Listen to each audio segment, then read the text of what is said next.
Señores, nosotros estamos en Navidad. Yo no sé, nosotros tenemos maestros aquí en periodismo y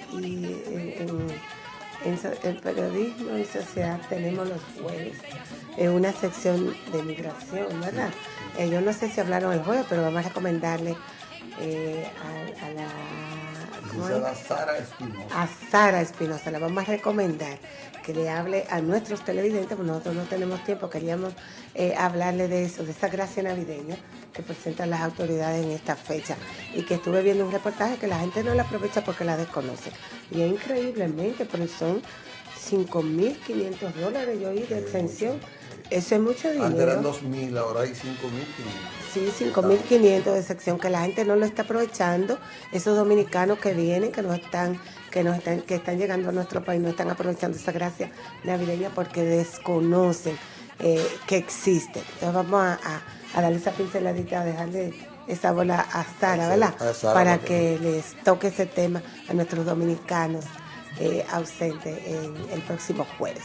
Nosotros, mientras tanto, tenemos un tema muy interesante, les dije que tratar. Tenemos la disponibilidad de los teléfonos que ya vienen por ahí. Espero que nuestro director nos tenga, nuestro asistente fabuloso que tenemos ahí, el pequeño, ¿verdad?, nos tenga disponibles los teléfonos. Y nuestro director en pantalla con el 809-299-9789 para nuestro WhatsApp, 809-299-9789. Hay personas que no pueden comunicarse a través de la vía telefónica, que están ahí, 809-262-1919. Nosotros hablamos al inicio del espacio, estuvimos hablando de derechos humanos, estuvimos hablando del derecho universal a la salud. La semana pasada iniciamos un tema y es sobre esa cobertura a la discapacidad, para que nosotros como sociedad podamos tener esa mirada y tratar de hacer visible esos temas que nosotros necesitamos, que nuestras personas con algún tipo de discapacidad sean visibles ante nosotros como sociedad, pero también a las personas que hacen políticas públicas y que son los que pueden poner esos servicios cercanos a determinados grupos. Entonces nosotros vamos a continuar el tema en el día de hoy con una visibilización de un tipo de discapacidad, y desde aquí vamos a conversar sobre ese acceso a la salud, sobre esos derechos fundamentales y qué se está haciendo desde la Fundación Dominicana de Ciegos para poder hacer llegar a sus miembros, ¿verdad?, a los que están habitando debajo de esa sombrilla, pero a todo en la sociedad dominicana que tiene este tipo de discapacidad. Para eso nosotros tenemos hoy a Miguel González, el ingeniero Miguel González, director ejecutivo de la Fundación Dominicana de Ciegos, y al licenciado Lino Delgado, quien es el presidente. Y desde aquí un saludito especial para ambos. Muchas gracias, Isabel, muchas gracias, Andrés, por otorgarnos esta importante invitación a participar de este espacio. Muy buenos días, gracias, Andrés y Isabel, por darnos esta oportunidad de la Fundación Dominicana de Ciegos para llegar a todas las personas con discapacidad a nivel nacional y al público en general. Gracias, Andrés. Mira, antes de iniciar, Miguel y Lino, el espacio directamente con ustedes, hay algo que yo quisiera, una pequeña nota, una pequeña información, pero es algo que no se puede quedar, porque no puede estar pasando, le pasa a otras personas, pero si nos pasa a nosotros, ¿verdad?, a ustedes, a las personas que tienen algún tipo de discapacidad, pues yo pienso que todavía la situación es peor. Vamos a ver una imagen que yo le pasé a nuestro director por ahí. Miren, el día de anoche alguien me contactó. Esa imagen de una herida que tiene una señora de 75 años, ¿verdad? Se hizo una herida, se cayó en su casa, y al caer, pues con la puerta se hizo esa herida en un dedo. Ella asistió al centro de salud vino al 911, la dejó en el centro de salud más cercano, y estamos hablando del Hospital Salvador B. Gautier, un hospital en el que hasta ahora lo único que siempre he recibido son informaciones del desastre en que está funcionando. Pues esta señora con 75 años de edad llega a la emergencia del Gautier a las 10 de la mañana. Se aparece una doctora para hacerle una sutura. Tú estás viendo, Andrea, la imagen, ¿verdad? Sí. Para hacerle una sutura que necesitaba. Se aparece la doctora alrededor de las 10 de la noche. ¿Cómo? Así es, desde las 10 de la mañana. Estamos hablando de acceso, ¿verdad?, a la salud. Estamos hablando de derecho a la salud. Hoy una persona con 75 años de edad, con una herida así como la que ustedes están viendo, llega a las 10 de la mañana al Hospital B. Gautier. Pero la doctora aparece, no había que le diera una sutura, alrededor de las 10 de la noche. Pero la doctora alrededor de las 11 de la noche está la señora contactando a sus familiares porque le están pidiendo nada más y nada menos que 30,000 pesos. En el Salvador B. Gautier, para esa situación. ¿Cómo lo hace? Así mismo, y que 10,000 para escalar, no sé qué iban a escalar, qué tema era que iban a escalar. Y para la cirugía, de que había que hacerle una cirugía en ese dedo, eran 20,000. Entonces estaban pidiendo 30,000. Pero lo bueno del caso es que era sin transferencia y sin tarjeta, eran en efectivo. Pero en el hospital Salvador B. Gautier. Así mismo, ustedes saben que el Salvador B. Gautier es un hospital general de mucha data, de hace muchos años, pero que también el Salvador B. Gautier tiene una escuela de estética, la única que hay un hospital público escuela, ¿verdad?, de cirugía estética. La cirugía estética. Pero ¿qué sucede? Si una persona llega con una emergencia allí, pues ellos la tienen que atender porque ellos no fueron a buscar un tema estético. Ahora yo voy y los visito y quiero buscar una cirugía estética por alguna razón, pues está bien que a mí me cobren. Pero una persona que llegó en emergencia, pues me dicen que están acostumbrados a hacer eso. ¿Sabe qué yo hice en ese momento? Llamé a la DIDA. Óigame, que cuando los familiares me están llamando, me están diciendo, mira, y digo yo, óigame, pero es que ustedes tienen que llamar a la DIDA y listo, porque es que eso es un hospital y ella tiene un seguro de cenaza subsidiado. No le pueden estar cobrando en un hospital, hablándole de dinero para trabajarle una emergencia desde las 10 de la mañana. Digo, señores, llamen a la DIDA. Nadie sabe el número de la DIDA, porque uno de los problemas fundamentales que existen en este país, que por más que medios como este, hay instituciones que se encargan de hacer el trabajo, pero las personas no se molestan, pasan la página cuando ven informaciones como esta. Si algo tiene la gestión del actual incumbente de la DIDA, Elías Báez, que el mérito que yo le doy fundamental de su gestión hasta este momento. De hacer valer los derechos. Los derechos y haber de haber integrado un sistema 24 horas en el que usted se puede comunicar a la DIDA y en el que usted, si tiene algún tipo de situación, con tan solo llamar a ese número a usted le resuelven. Pues yo llamé a la DIDA, le di las informaciones que necesitaba, que me requerían de esa persona. Señores, la doctora la llamó, venga, a los pocos minutos a la señora, y en breve tiempo le resolvió todo lo que tenía que resolver y le dijo que se fuera para su casa ya cercana a la 1 de la mañana. Pero que ¿Usted cree que es posible? No puede durar 15 horas. Así mismo. Para un tema como ese. No. Y no tanto lo que dure, estamos hablando del cobro.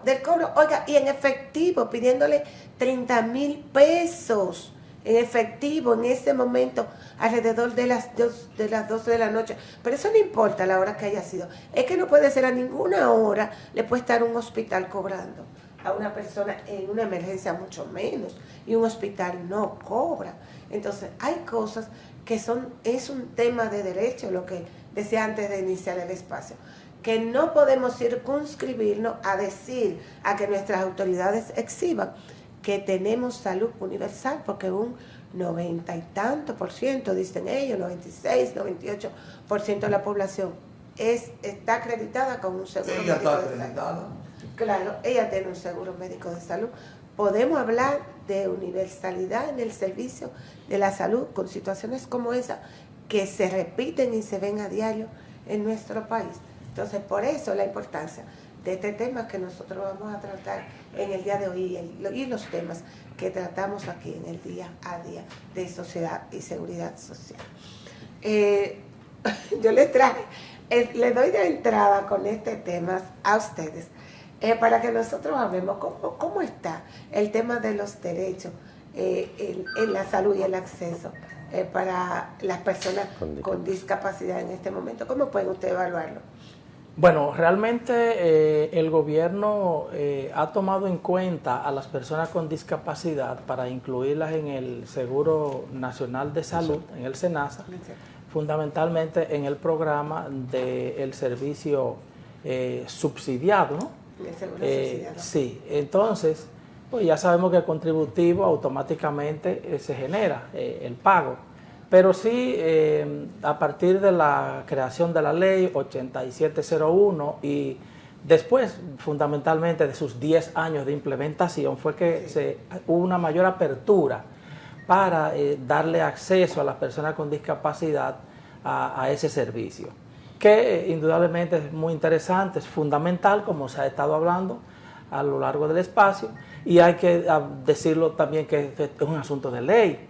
La ley 8701, la Constitución de la República lo establece, ese derecho a la salud, la Convención Internacional sobre los Derechos Humanos de las Personas con Discapacidad de las Naciones Unidas, en su artículo número 25, exactamente, habla de ese derecho a la salud que todas las personas con discapacidad deben recibir.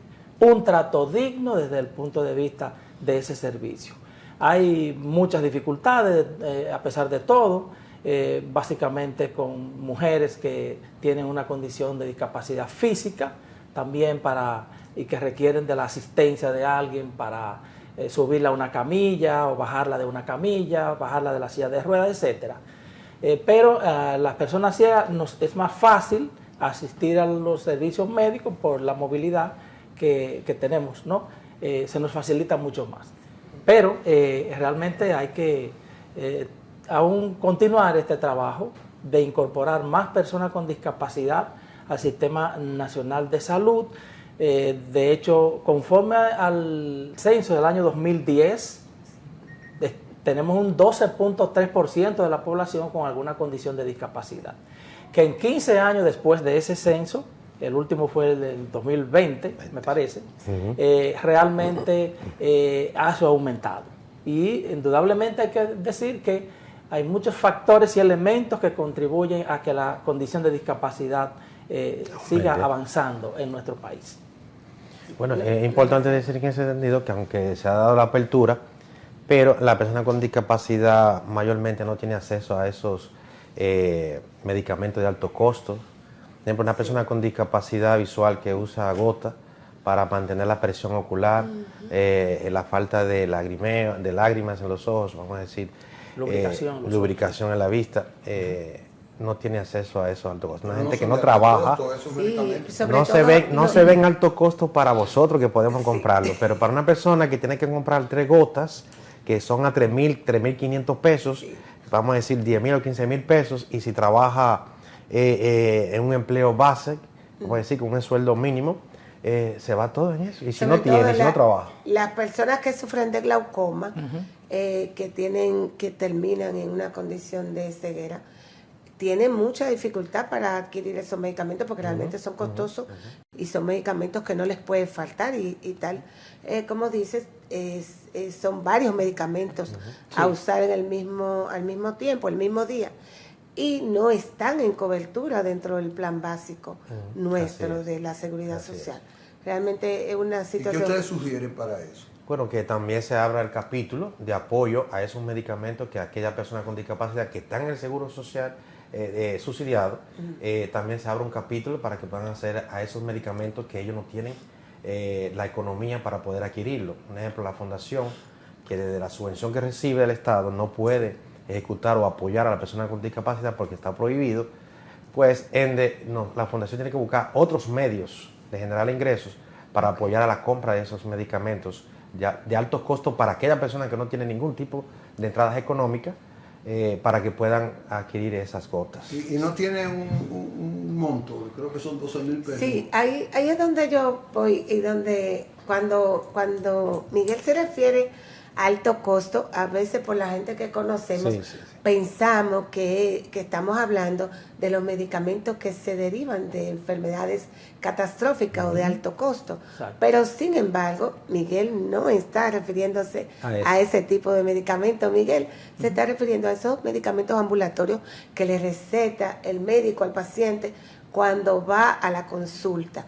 Y Así que a es. través del régimen subsidiado no le está llegando medicamento, pero ni de ese tipo, ni siquiera un simple acetaminofén. Pero se convierte no en le un alto llega. costo, porque aquella persona no Claro. tiene ningún Exacto. ingreso. Sí, claro. Y el tema que él menciona de alto costo, porque realmente para el afiliado, para la persona Muy con una alto. discapacidad, ese es un alto costo que sostener la compra de esos Por su medicamentos capacidad en su económica. día a día, porque no tiene Pero esa yo- capacidad de la compra. pregunta mía fue, dentro del monto que se le asigna a cada afiliado, Sí. como para recibirlo durante el año, creo que son 12,000 pesos. Ahí es donde vamos. Ahí, Cuando en- Miguel se está refiriendo a los que tienen el seguro SENASA subsidiado, que no tienen dinero Cobertura, disponible, pero no. sin embargo, la ley sí establece que tienen acceso a los medicamentos tal como lo tiene los del régimen contributivo. Lo único ¿Por qué no lo que el reciben? régimen contributivo a través de las farmacias y supuestamente la ley establece, la vamos a poner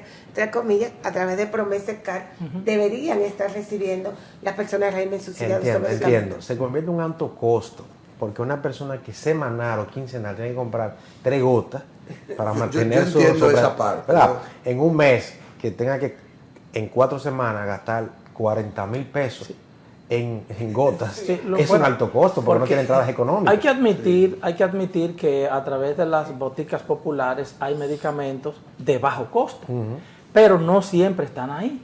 No están disponibles. Gotas costosas de 1.200 pesos, de 900 pesos, es difícil encontrar en una botica popular.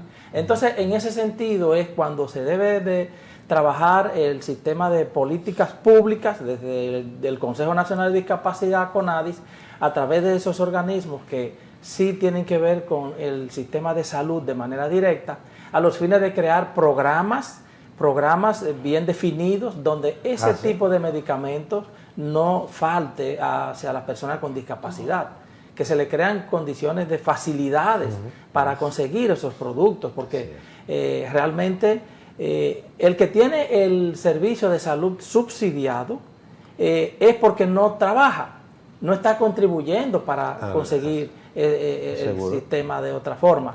Entonces, para esa gente deben de crearse programas realmente definidos que puedan conseguir sus ¿Cuántos más o medicamentos menos como debe ser. afiliados tienen ustedes en la fundación? Bueno, aproximadamente tenemos unos 5,000 personas a nivel nacional, pero estamos abiertos, nosotros trabajamos a nivel nacional. La sede está principalmente aquí en Santo Domingo, pero nosotros nos movilizamos a toda la provincia. La del población país. de discapacidad visual. de discapacidad visual, más o menos. Hay más de 800,000 personas con discapacidad visual en el país. 800,000. Llámese que ven solamente un solo ojo o de manera parcial o ciego total. Nosotros Eso es la mayor. nos tenemos que ir a una Wow. pausa para poder continuar. Ahí lo vamos a dejar para cuando volvamos, Andrés, porque realmente es muy interesante esa parte de la cantidad de personas con discapacidad visual que hay en el país y cómo el tema de la prevención y el acceso oportuno a un servicio de salud, pues la persona termina con ese tipo de discapacidad. Nosotros nos vamos a la pausa y en breve volvemos. Recordándole que tenemos los teléfonos ya disponibles, los tendremos para ustedes. Nos vamos, en breve estamos de regreso. Estamos de regreso en su espacio Sociedad de Seguridad Social. Les recuerdo que estamos conversando con Miguel y Lino de la Fundación Dominicana de Ciegos sobre la discapacidad visual y el rol que tiene la Fundación en asistir, en ayudar a estas personas con este tipo de discapacidad. Nosotros estamos conversando, antes de irnos a la pausa, nos fuimos con un tema de salud, en el que yo quisiera retomar para puntualizar y no se nos queden algunas cosas importantes. Estuvimos hablando con el tema de la salud, acerca de un acuerdo que ustedes tienen con Secano, que sería bueno que lo conocieran las personas de la fundación y los que no son de la fundación, para que se puedan acercar a la fundación? Bueno, la Fundación Dominicana del Ciego tiene un acuerdo con SECA, nuestro departamento oftalmológico, para que las personas allí puedan recibir las atenciones, sea cirugía o de otros procesos que se llevan en ese ámbito visual, puedan acceder a los servicios allí de manera gratuitas. Y también, viceversa, el SECA nos refiere a las personas con algunas condiciones de pérdida de la visión total o parcial para que se vengan a rehabilitar a la Fundación Dominicana del Ciego, a usar su bastón para enfrentar a todos los obstáculos, para su movilidad y hacerse más independiente, de que no sean una carga para la familia ni para la sociedad. Pero también la readecuación de su proceso de vida día a día, sea que esté laborando y se hace la adecuación en el ambiente laboral, pero también se pueden capacitar en otros cursos técnicos que damos también como Escuela de Educación Laboral, y también hablado por el Infotep, para que puedan reintegrarse a la vida productiva y igual puedan generar ingresos y aportar a la familia y ellos también adquirir sus necesidades como personas. Antes de volver de la pausa, ustedes estaban haciendo un prontuario de cosas que puede aprender un no vidente allá en la fundación. Bueno, puedan aprender para desenvolverse de manera independiente, normal, normal. Aprenden, se da lo que es el proceso de rehabilitación y orientación, de cómo manejarse en las vías públicas para tomar el tren, o vamos a decir el metro, el vehículo, su Uber, como quiera, ir al supermercado, desplazarse de manera independiente. Ellos pueden aprenden el celular usar de manera independiente, eso es celular inteligente. No, es el teléfono común para todo, el teléfono inteligente que usamos todos, un iPhone, Android, también a manejar la computadora de manera eficaz, el manejo de lo que son los paquetes de oficinas, y puedan reincorporarse a la vida diaria y a lo laboral también, para que así puedan ser ente productivo y puedan aportar al desarrollo del país. Sí. Además también nosotros alfabetizamos en el sistema Braille, que como sabemos es el método de lectura y de escritura oficial, diríamos, de las personas con discapacidad visual. Tenemos varios programas, entre ellos está el de proveer de material didáctico expresados en diferentes formatos a los estudiantes que se integran allí. Pues tenemos un estudio de grabación moderno provisto con 2 locutores, y de todas maneras, si la persona quiere el libro en data, la información en data, se lo podemos ofrecer también, como lo desee. Lo importante es que tenga accesibilidad a la información. Además, imprimimos en el sistema Braille, que es muy interesante. Ahí contamos con una sala de apoyo estudiantil para los estudiantes que están en las universidades. Tenemos becas para estudiantes con discapacidad visual, ya a nivel superior, universitario, que es muy interesante. Comunicaribe. Más de 200 personas ya con discapacidad visual. Hemos sido egresados de la Universidad del Caribe como resultado de este acuerdo que la FUTSI realizó con esa entidad académica desde el año 2008 para acá. Entonces es interesante porque ya podemos estudiar también gratuitamente a nivel universitario. ¿Y la inserción laboral? ¿Ustedes tienen algún programa de inserción laboral? Después de que lo capacitamos, hacemos lo que se llama la intermediación laboral. E igual se adecua al espacio laboral a que ellos puedan desempeñarlo de manera eficiente. Se está cumpliendo el tema de tanto en el sector privado público como en el sector privado, el tema de ese porcentaje que especifica la ley sobre la discapacidad. Aún no se cumple ese llamado del 5% para el Estado. ¿Y quiénes son los que están llamados a darle cumplimiento? Bueno, el Estado y los empresarios, esas instituciones a través de lo Estado, que son los incentivos fiscales. Igual el Ministerio de Trabajo tiene un programa de RD Incluye, o RD Trabaja, es el nombre correcto, donde también tienen pago de pasantías, lo que también ese programa no se ha puesto como en marcha como debe ser, para que los empresarios conozcan el potencial de la persona con discapacidad. Tenemos que hacer mucho énfasis para que nos abran una oportunidad de laboral, pero lo hemos ido logrando de a poquito. Hay cientos ya de muchachos y muchachas laborando, tanto en el mundo laboral de la banca, en call center, abogados, profesores, abogados laboristas en el Ministerio de Trabajo. En el último concurso de educación De 25 23 pasaron su concurso y hoy laboran en el Ministerio 23, de Educación. 23 personas de 25 pasaron el concurso pero para no ser videntes, profesores. no Para videntes. ser profesor no vidente. Y Sí, 3 sí. son de directores de escuelas. Es importante destacar que el Estado dominicano Es el ha mayor. sido el mayor receptor de personas con discapacidad en su staff de empleados. El sector privado es un poco más complejo, se torna bastante exigente muchas veces y un poquito más rezagado, ¿verdad? Todavía prevalecen muchos prejuicios, preconceptos e ideas equivocadas sobre el nivel de capacidad que puede tener una persona con una condición determinada, porque en muchos casos se evalúa o se ve primero la discapacidad, un grave error. Por consiguiente, nosotros siempre abogamos para que a las personas con discapacidad primero se les dé la oportunidad de poder desarrollar o demostrar sus competencias profesionales. Y El Eso tema de falta- las pensiones, perdón, perdón. discúlpame. ¿Sí? Es que nos queda un minuto, ¿verdad? Ah, Sí, sí, sí. Un minuto.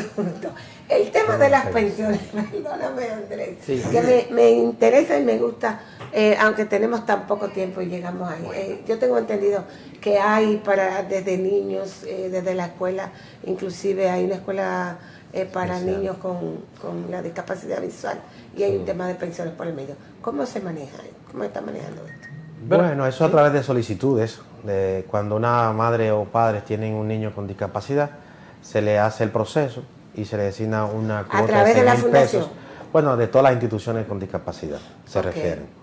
Y agota un proceso de levantamiento de las De las economías informaciones. de la familia para ver si tiene la necesidad para poder adquirir este apoyo. Necesitan la certificación de discapacidad, De discapacidad, para ello, sí, ¿verdad? tiene que estar certificado. Ustedes lo ayudan con el Nosotros proceso. de la ayudamos el certificación. proceso, lo orientamos hasta adquirir su certificación a través del CONADI, que hacemos encuentros Y específicos. están llegando esas pensiones del Estado A la persona con con discapacidad. discapacidad Bueno, visual. decir, ¿A ustedes todavía está no, llegando? no tiene esa apertura que debe de tener, porque hay muchas personas con discapacidad, sobre todo adultos mayores, que también la necesitan, Sí. que no tienen ningún tipo de ingresos.